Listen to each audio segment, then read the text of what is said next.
Fala pessoal, estamos aqui para mais um vídeo. Meu nome é Arthur, eu sou analista de valores imobiliários e hoje a gente vai falar sobre a Lennar Constructions. Então, essa aqui é uma empresa que eu já comentei aqui no canal, já comentei de outras empresas de construção residencial nos Estados Unidos, né? Principalmente a Horton, né, a MHO. Tá? A Lennar é uma outra boa empresa nessa mesma linha, tá? Então, por que eu tô fazendo o vídeo dela hoje? E é fresquinho, tá? O resultado dela saiu ontem, depois do pregão, então tem apresentação, não tem SEC, FIRES, não tem nada ainda. Tá? Mas é fresquinho e nós temos KPIs. Então, na live de quarta, tá? Que a gente fez umas análises de empresas do exterior, usando aqui os KPIs e tal. Alguém no final lembrou, né? Falou, as empresas de construção é legal, porque tem vários. E é verdade, tá? As empresas de construção residencial, no geral, né? Pelo menos as que eu vi, tinham tem indicadores interessantes das casas entregues, dos pedidos, das casas no backlog, né? Então é bem legal mesmo. Aí eu falei, prometi na live de quarta-feira que assim que tivesse um resultado, né, de casa, de uma construtora, a gente ia fazer. Pois bem, chegou, né? Demorou um dia. Já está aí a Lennar. Sobre a empresa em si, isso é muito segredo, tá? A empresa está com um market cap grande, né? Subiram bastante essas empresas, porque o negócio lá está muito bom. Pós-pandemia, você teve um crescimento enorme para todas, tá? Todas as boas. Pelo menos, eu já fiz inclusive uma live no Fundamentei explicando a diferença de construtor no Brasil, no exterior, que a gente viu várias e tudo mais, tá? Então, no pós-pandemia, essas empresas cresceram muito, então a demanda por casas novas aumentou bastante, as empresas não estavam dando conta da oferta, aí teve um rebote com aumento de custo de construção, mas mesmo assim continuou vendendo. Mesmo depois desse rebote, que a gente vai conseguir ver aí nos números, o mercado continua aquecido, mesmo com taxa de juro alta, continua aquecido. Então dá a impressão que são negócios que vão aí continuar com bons números durante um tempo, tá? Então, enfim, os números são bons, tal, o lucro aumentou bastante. Nesse boom aí, todas as empresas conseguiram reduzir a dívida pra caramba, começou a entrar muito caixa. Então hoje são negócios bem legais, tá? Tem uma apresentação bem antiga aqui da Lennar, só para falar um pouquinho sobre a empresa, para não ficar só nos números, porque, como eu falei, resultado, além do resultado ter acabado de sair, não teve nenhum call ainda. Resultado de construtora de empresa no exterior, cara, às vezes é isso, só tem um texto lá para você ver. Então vocês têm que acostumar. É mais legal ter apresentaçãozinha, mas tem que acostumar. Então, o que a empresa faz? Ela constrói casas para vender, né? Basicamente casas. A dinâmica é bem diferente do Brasil, então teve aquela live no Fundamentei que eu expliquei bem, tá? Quanto no Brasil, você vê. Porque no Brasil as empresas geralmente fazem apartamentos, tá? Mas não é esse o ponto. Mas enquanto, tipo, aqui você vende, vai reconhecendo pelo POC, depois tem a entrada do caixa no final, lá não tem nada disso, né? Lá as empresas vão construindo, vende no meio, mas não é método POC, é no fechamento ali, na entrega, que tudo acontece, tá? Então, pô, são empresas enormes, tem um monte de casa de construção e tudo mais. Casas de vários tipos, né? Tem um valor médio lá, um dos KPIs aqui é o valor médio das casas, que não é alto, tá? US$ 400 mil hoje, oh, tá bem atrás de mim aqui, mas US$ 400 mil e tal, mais ou menos hoje. Ah, não dá pra fazer isso aqui, né? Hoje em dia, para os Estados Unidos não é alto, tá? Então tem tudo quanto é tipo de. Tipo, a Horton, ela. A Horton é legal, não lembro agora, mas a Horton acho que tem um perfil mais. Né, casas mais acessíveis. Não acessível, né? Competitiva e custo-benefício. Aqui dá a impressão tem um pouco mais, né? Você vê umas casas muito top, né? Mas, enfim, deve ter um pouquinho de tudo. O que mais? Ó, é uma belíssima casa, né? Isso aqui é legal, né? Ver os ciclos econômicos. Então, o resultado dela é cíclico, como é a construção civil no Brasil, é a mesma coisa, tá? Mas tem uma coisa interessante: pós ali subprime, ficou um déficit aí de produção de casas, é bom, mas é isso, né? Construção de casas muito grande, né? Porque lembra, subprime foi um trauma muito grande para o mercado imobiliário. Então, tipo, a demanda de pessoas, né, por casas segue aumentando, né? Eles até fazem uma conta aqui, né? Tipo, né, novas famílias se formando, né, menos as casas que vão, né, ficando obsoletas, né, ficando velhas e tudo mais, né, dá uma conta ali, né, de mais ou menos o quanto você precisa de casas e no eu ia falar pós-pandemia, mas não, é pós-subprime, é bem mais antigo. Caiu a produção lá na lona, E é claro que foi criando um déficit que até hoje ainda não chegamos, né, na produção, na construção de casas no mesmo patamar que tem o crescimento da demanda. Então, por isso que esse mercado está forte, mesmo com taxa de juro alto nos Estados Unidos, mesmo com aumento de custo de matéria-prima. Tá? Então, imagina quando cair a taxa de juros lá, como não deve ser a performance. Tá? Isso aqui é de 2020, tá? Essa apresentação ela é bem antiga, porque a empresa simplesmente não tem apresentação nova, mas só para a gente entender um pouco, assim, né? Então tem a questão geracional, tem um monte de coisa que entra em jogo aqui. O Covid mudou essa apresentação em 2020, né? Então, assim, mudou um pouco o interesse das pessoas por ter uma casa mais confortável, por trabalhar remoto, por sair dos grandes centros, né? Isso é só ver como que as empresas, os REITs lá de aluguéis em Manhattan e tal lá estão, né, com dificuldades. E, enfim, que mais que tem pra gente falar da empresa aqui? Né, diversificação. Ela é da Califórnia, tá? Mas a maior parte das vendas é no Texas e na Flórida, onde está mais dinâmico o crescimento, né? Populacional. Tanto crescimento quanto migração populacional, né? Mas a Califórnia também é um mercado importante para eles, né? Onde eles estão, né? Costa Leste, Costa Oeste, que é de onde eles são, tal. Eles também são líderes de market share em várias cidades, igual a Horton, né? Então você vê, é um mercado bem pulverizado. Você tem grandes empresas, mas tipo, ele é bem pulverizado. Mesmo empresa de capital aberto, um monte, né? Então eles têm poder. Isso aqui é fantástico, né? Achei demais. Eu não preciso mostrar, mesmo sendo de 2020, precisa mostrar essa apresentação. Muito legal, né? Eles querendo passar lá, tecnologia e tal. Olha o setup dos caras, velho. Quanta tela que tem. Eles acompanharem isso aí, né? Queria ver isso aí tudo cheio, né? Galera olhando ali os dashboards o dia inteiro. Aí tem o que eles ficam vendo lá e tal, enfim. Vocês vejam, acho que é o suficiente pra gente, né, ter uma noção da empresa, tá? Aí aqui não interessa porque é 2020. Então, o que aconteceu? Após pandemia, disparou, né? Vou voltar aqui primeiro, disparou a receita, né? Os preços subiram, o volume subiu, as empresas conseguiram trabalhar com margens maiores, e aí pagou dívida, alavancagem operacional, lucro foi para a faixa de 4 bi, né? Teve um rebotezinho, como eu falei, mas, cara, nada demais, ainda num patamar bem alto, e agora tá voltando a crescer, né? Então, isso a gente consegue ver até pelos KPIs, tá? Então, aqui deixa eu parar um pouquinho para mostrar a utilidade, como é legal ver esse histórico aqui dos KPIs. Então, como é que funciona lá? Total de casa entregue, a explicação tá bem boa aqui, né? Tem um detalhezinho que eu vou falar para vocês. Então, número total de casas entregues pela empresa num período, né, é basicamente o resultado dela, tá? Então, é nesse momento que você contabiliza os resultados das construtoras no exterior, né? Entrega, não é na venda igual aqui no Brasil e posterior reconhecimento pelo POC, tá? É diferente. Tá? Novos pedidos, o que é um pedido? É o que a gente no Brasil chama de compra. É quando você chega na construtora, né? Tem lá, aqui, né, geralmente apartamento, porque esse modelo para casas no Brasil acho que não tem muito, né? Você chega lá, fala, gostei desse apartamento na planta, vou comprar, fechou o contrato de compra. Isso no Brasil pra gente é compra, para eles é pedido, tá?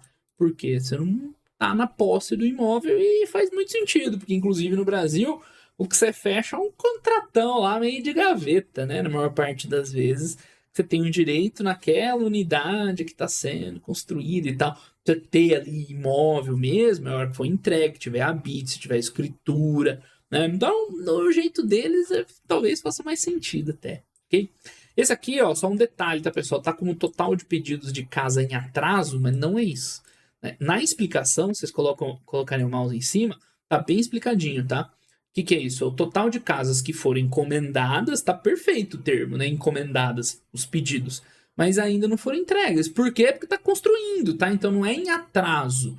É aquilo que eu falei lá, como é uma tradução aí de mais de 5 mil empresas, não tem como a gente ver uma por uma se tá perfeito. Então, se que a gente for vendo isso aqui, vai ser ajustado, talvez na hora que você esteja assistindo o vídeo já esteja ajustado e não fundamentei. Mas vai aparecer umas coisas assim, porque é impossível não ser assim, tá? Mas a explicação tá direitinho, né? Você foi lá, comprou a casa que está sendo construída e está esperando construir, não tem nada atrasado. Então, isso aqui é importante, né? É o que aqui no Brasil muitas empresas acabam chamando de backlog, né? É o que já foi pedido, mas ainda não foi entregue. Então, o pessoal usa esse termo para, né, esse tipo de coisa. Então é bem legal ver o backlog, porque você vê um crescimento da empresa, aumentando ali os volumes e tal. Aí chegou 2020, né, não caiu assim, né, a pandemia. Pelo contrário, né, alavancou e chegou a um auge ali em 2021 de ter 23 mil casos. Depois o Eduardo confere que cada cor aqui é um tipo, né, é uma métrica diferente, se é número, se é dinheiro. Mas eu acho que tá certo, o dinheiro é o verdinho, isso aqui é financeiro e tudo mais. Mas enfim, chegou a ter um volume imenso de casas que aqui no Brasil a gente chama de em estoque, né? É em construção, em obras, é o estoque em construção das construtoras no Brasil. Lá seria tipo esse backlog, tá?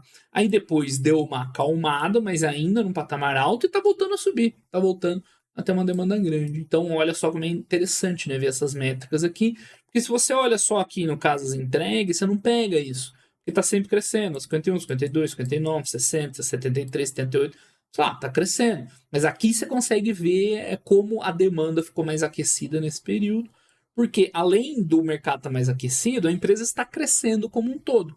Então, se você olha aqui, tanto nas casas entregues quanto nos pedidos, está sempre crescendo. Você não consegue ver esse detalhe. Aqui ainda voltou um pouquinho, né? Nos pedidos. Até é legal de ver pedidos. Mas no caso entregue, você não consegue ver isso. Tá subindo, subindo, subindo, subindo, a empresa está crescendo. Aí aqui você vê as dinâmicas, né? Exatamente quando deu uma. Quando diminuiu os pedidos, o que aconteceu? Né? Ficou com o menor backlog de todos no período subsequente, né? Aí depois, esse ano, tá voltando a ter pedido forte, voltou a aumentar, né? Tudo sentido. Aqui, as casas entregues agora em valor financeiro, né? Então dá para você medir ticket médio, que tem aqui mastigadinho, na verdade, né, o preço médio de venda, que é o valor total dividido pelo número de casas, né, vai dar ali o valor das casas entregues, né, esse número aqui.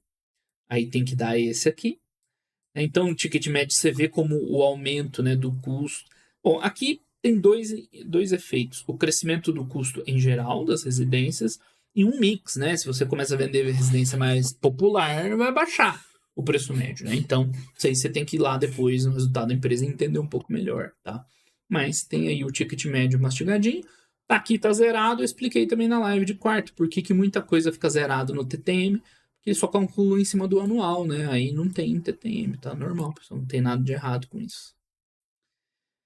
Enfim, aqui também novos pedidos em financeiro, né? Em doletas, 32, 33 bilhões de dólares, né? Bastante pedido. E mesma coisa aqui. Aqui é casa entregue e aqui é pedidos, né? Tanto o valor financeiro quanto o ticket médio. E casa em atraso não é em atraso, né? São casas que foram encomendadas, ainda não foram entregues, que não estão prontas, normal, tá? Não tem nada de atraso aqui. Então, você vê aqui, ó, aquele auge ali pós-pandemia, né? Como disparou, aí depois deu uma voltada e agora tá subindo de novo, né? Então dá para ver certinho aqui. Então, os KPIs para essas construtoras, quer dizer, todas as que eu vi tem, né? É bem legal. Ok? Então, óbvio, né? Estamos falando da empresa, vamos olhar o resultado fresquinho que saiu dela agora em setembro de 2019, que é o terceiro trimestre para eles, né? Tá quase alinhado aí com o ano. E a gente já deu para ver que o resultado tá bom, né? Estamos num momento bom, porque, né, aumentando aqui o lucro líquido, que é a última coisa que entra, né, no final. Mas, enfim, né, lucro líquido por ação, né, empresa fazendo recompra, vamos conferir lá. A salvar nas recompras, né, muito forte a recompra. Então, a empresa aproveitando essa bonança que veio para tanto alavancar as operações, continuar crescendo, que é o que a gente viu, mas recomprar forte, né? Recomprar bastante.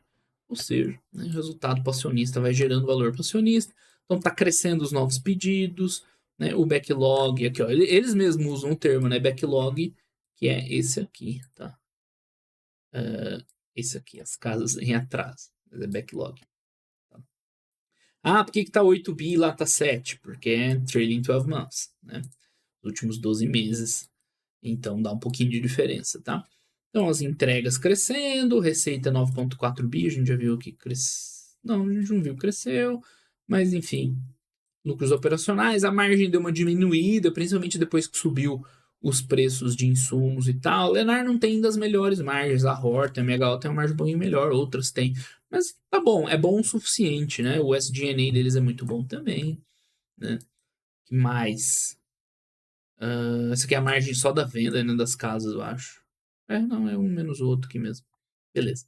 Então, parte financeira, que tem junto o embutido. Eles, hein, o que o Leonardo tem de diferente, que é legal, eles têm alguma coisinha ali de multifamily, que é apartamento. Eles alugam algumas, eles constroem umas casas para alugar, tá? Não é tão o normal, mas eles têm um pouquinho ali também, né? Então, ele tem lá, eles têm, né? Essa aqui seria o Land Bank, né? Um ano aí de vendas, né? Dentro deles e tudo dentro deles, né? Já de backlog, não tem mais dívida, basicamente, né? Essas empresas aproveitaram aquela geração de caixa para basicamente zerar a dívida. Fantástico. E recompraram pra caramba ali nos últimos resultados. Então, um dos líderes nacionais de construção de casa, o resultado foi muito bom. Mas, blá, blá, blá, blá. A gente está feliz de reportar um resultado sólido, né? Mesmo com um cenário econômico, né? Não, ele não está falando que está desafiador. Todo mundo coloca um cenário econômico desafiador, não. Isso, para construção civil tá muito bom. Isso aí, velho, tem que ser sincero mesmo. Né? Emprego tá forte. Aqui, ó, o supply de casas, né? Então, a oferta de novas casas, que é aquele gráfico que eu mostrei para vocês, né? Continua complicado, né? Déficit de mais de uma década e, né, a demanda tá lá. Então, dá a impressão que vai continuar forte essa demanda dessas empresas, tá? Affordability, não sei o que lá, crise de entregas. Aí o Fed, né, agora recentemente, super recente, foi hoje, foi ontem, sei lá, começou a baixar a taxa de juros, ao contrário do Brasil, então isso aí deve dar um impulso lá, num negócio que já está forte. Olha lá, exatamente o que eu falei antes, eu não tinha lido ainda, mas é exatamente o que eu falei. Né? A gente está com a demanda muito boa, né, muito forte, strong, né, de incentivos e tal, né, nos últimos 2 anos, por causa dos incentivos. Agora a gente espera uma demanda ainda mais forte, even stronger, né, já que os ciclos de taxa, né, rates, né, taxa de juros, basicamente, né, promete a cair. Então, tá num momento forte, eles estão esperando que melhore ainda mais, tá? Eu falei antes, nem tinha lido, e eles estão falando também. Tá, então os resultados aqui estão muito bons, o ticket médio que a gente falou, levemente abaixo, a gente tinha visto lá, mas isso depende, né, de mix, tal, nada demais, tá? Sobre a margem, né, eles estão comentando que está um pouquinho mais baixa, também, que o esperado. Nossas estratégias, não sei o que, não sei o que mais. A gente continua a migração do Landlight Strategy? Como assim? Eles começaram, eles voltaram a comprar mais, né? É, Land Bank. Ok. A gente continua entusiasmado com a nossa execução e o futuro, focado nas estratégias e tudo mais. A gente espera entregar entre 22 e 23 mil casos, que isso aqui, né, vai virar receita, né? Com a margem flat, ou seja, né, estão esperando a mesma margem, então já dá para ter uma noção do resultado do próximo TRI, né? Só pegar o quanto que entregou de casa agora. Quanto que foi? Cadê? 39 milhões. 16, vai. Não, isso aqui é pedidos, deliveries, 21. Então eles vão entregar bastante no próximo TRI, né? Bastante, né? É um crescimentinho ali, quanto? 22,5 a 23. Então vai ter um crescimento bom de volume com a mesma margem, você já vê que vai um resultado forte, né? Aí, mais alguns detalhes. Acho que pro vídeo de hoje tá bom, né? Dentro do nosso objetivo. Só fiquei curioso para ver se essa troca aqui de Land Bank tem alguma coisa estratégica interessante, né? Enfim, comprar em novos mercados e tal, seria legal. Ah lá, os caras ainda têm multifamily. Eles gostam de uma coisinha diferente. Já deu perda operacional ainda. Enfim, tá aí. Recompra pesada. Eles têm um guidance. Ó, novos pedidos ali na faixa de 19, entrega que a gente viu. Ticket médio. Tem que botar o ticket médio na conta, é verdade. Mas não dá muita diferença de um trimestre pro outro. Aí você pega a margem, você já sabe mais ou menos quanto vem de resultado. Aí você bota o SG&A e você já sabe quanto vem de operacional, né? Basicamente. Tá aí, é como dar um guidance de resultado operacional sem colocar lá, né? Enfim, tá aí, né? Valeu aí o objetivo de hoje. A gente viu um pouquinho aí mais umas empresas de construção, deu uma olhada boa ali nos KPIs, tá? E, enfim, voltando para o nosso foco aí de investimento a longo prazo, as empresas de construção é o que eu falei e que eles escreveram, né? Tá muito bom e vai ficar mais forte ainda, ao que tudo indica. Então, eu já falei dela em outros vídeos e tudo mais. Seriam construtores americanos e não REITs, perfeito, é isso mesmo. Não é um REIT, é uma construtora, tá? Não é um REIT, é uma construtora, é uma corporation normal, tá? Não tem os benefícios fiscais lá dos REITs, mas contrapartida também não precisa seguir as obrigações que os REITs têm que seguir. Fechou, pessoal? Então é isso aí. Leonardo, aproveitando aí a nova feature de KPIs do Fundamentei. Grande abraço aí para todo mundo e até os próximos vídeos. Valeu!